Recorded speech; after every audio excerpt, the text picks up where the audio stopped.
Hi, here we tell you about Sandpiper, the most rare bird in the world. The sandpiper is a small, graceful shorebird commonly found along beaches, mudflats, wetlands, and riverbanks around the world. Known for its slender body, long legs, and thin, pointed bill, the sandpiper is perfectly adapted for life near water, where it feeds by quickly probing the sand and mud for insects, worms, and small crustaceans.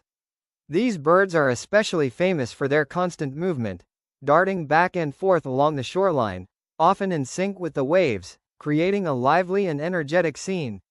Sandpipers belong to a large and diverse group of birds, with many species showing different colors, sizes, and behaviors, yet all sharing similar feeding and habitat preferences.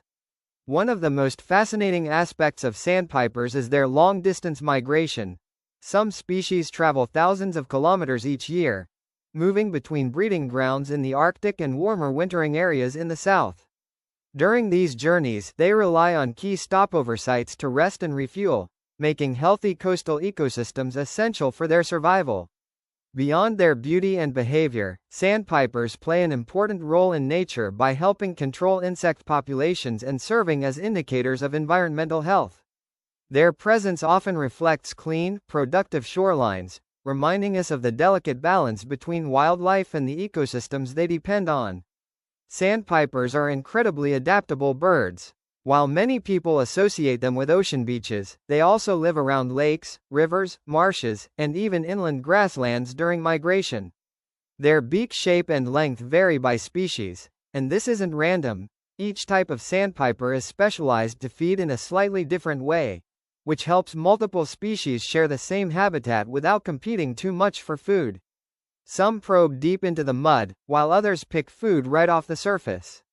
Another cool fact is how tough they are. Despite their small size, sandpipers are endurance champions. Species like the red knot can fly non-stop for several days during migration, covering thousands of kilometers without resting. To prepare, they rapidly gain weight, sometimes nearly doubling their body mass before a long flight. They're also very social birds, often seen feeding or flying in large flocks, which helps protect them from predators. Sandpipers are also important to scientists. Because they are sensitive to changes in wetlands and coastlines, changes in their population numbers can warn us about environmental problems like pollution or habitat loss. In this way, these tiny, busy birds quietly play a big role in helping us understand and protect nature. Thanks for watching.